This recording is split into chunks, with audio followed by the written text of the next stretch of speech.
Alam nyo ba, mahirap pigilan ng magulang ang teenager sa pagiging addict sa gadget kung siya mismo ay addict din. Sa psychology, ang tawag dyan ay modeling behavior. Mas natututo ang kabataan sa nakikita kaysa sa naririnig. Ayon sa World Health Organization, ang sobrang screen time sa teens ay konektado sa poor sleep, obesity at mas mataas na risk ng depression at anxiety. Sa datos ng Philippine Statistics Authority, halos 84% ng kabataan edad 13 to 17 years old ay heavy users ng internet at gadgets araw-araw. Pero, paano masusunod ang disiplina kung ang mismong magulang ay halos 6 to 8 hours nasa phone daily ayon sa Data Reportal Philippines?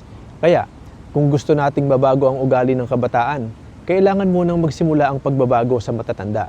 Tandaan, ang gadget pwedeng maging tool para sa growth ng mga kabataan. Pero, kung mali ang paggamit, nagiging tanikala. At ang isa sa pinakamahalagang teacher ng kabataan ay ang halimbawa ng magulang.